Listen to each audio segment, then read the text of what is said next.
And then we're back again here with another video. Today we'll be taking a look at the Dasaita 7-inch universal head unit. Now, what's great about a universal head unit, and it fits pretty much every single car. It's a double din setup, so most cars have a little block, but if you guys don't, you can also buy a trim piece like what I did right here.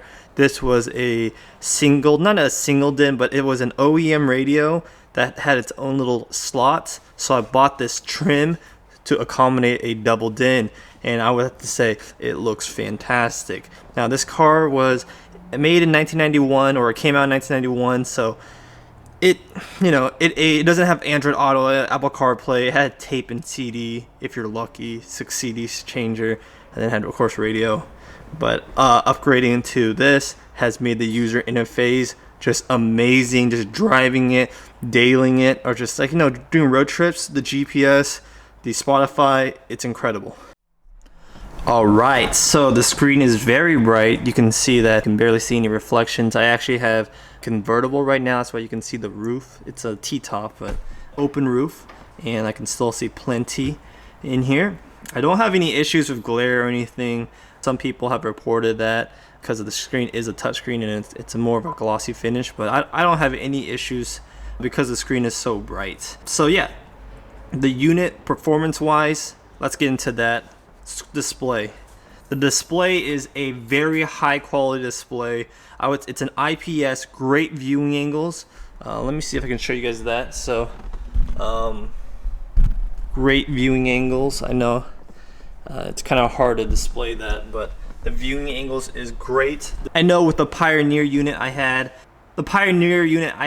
had issues with like a ghosting image where it would display double images because there was the glass element and then there was the actual display, which was just too far separated from the screen. So imagine a layer of glass and then a display. The Pioneer was a layer of glass and then like a centimeter in there was the display. It was just too far, making a double image, which I didn't like. So yes, the display looks great, bright, great viewing angles. Resolution is really sharp. So yes, the YouTube app works fine. It's very similar to a tablet right there. You got some pixelation, buffering the video, got some ads. So it's very good. So if you guys want to, you guys can see it. It's a camera shooting a display and it looks this good. In real life it looks even better. So let's get that out of the way. So you got YouTube and then other things. It does have the Google Play Store, so if you guys wanted to download more things, here's the Google Play Store after signing in. So all these apps, it's exactly what you would see. Anything you want to download. Monster Hunter Story sounds pretty cool, and it's just games and stuff like that. Of course, I don't think it's very ergonomic, but if you guys wanted to play games,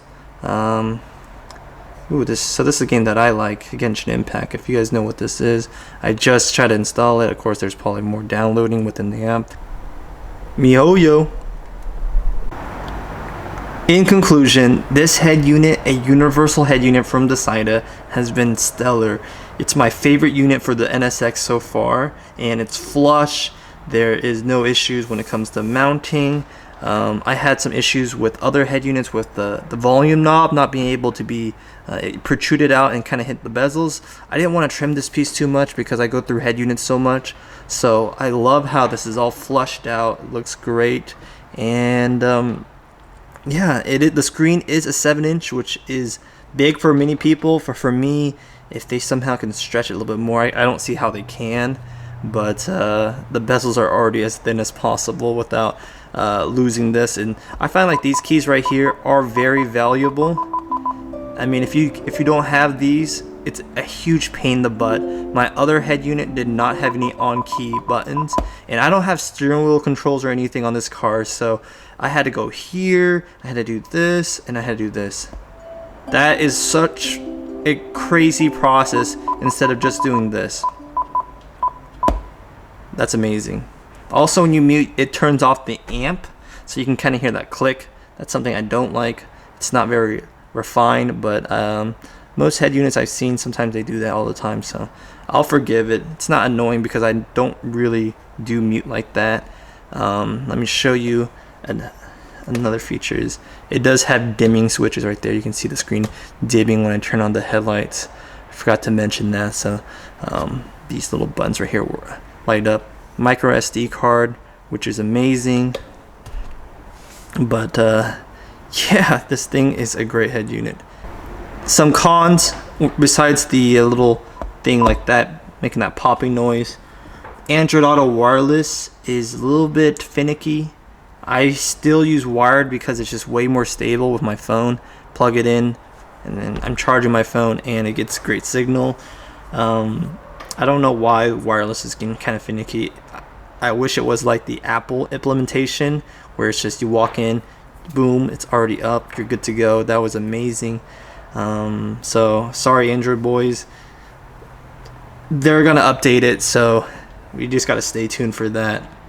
But yeah, if you guys were looking for this kind of universal 7-inch for your car, whether it's a Toyota, Honda, or whatever, I think you guys are going to be very happy with this. You're not going to have any issues like what I had to do with Pioneer head units where it was overpriced and the mounting wasn't very good and it was slow, the display sucked. This thing has everything you want, and now I'm nitpicking about stuff like Android Auto Wireless being kind of finicky and stuff like that, but I've had that with Pioneer too. So no head unit has been perfect, but this has been the best head unit I've experienced throughout my whole channel. It's not even expensive. So yeah, links down in the description below if you're planning to pick up this universal head unit 7-inch from Dasaita. It's a double din and you'll be very, very happy with it.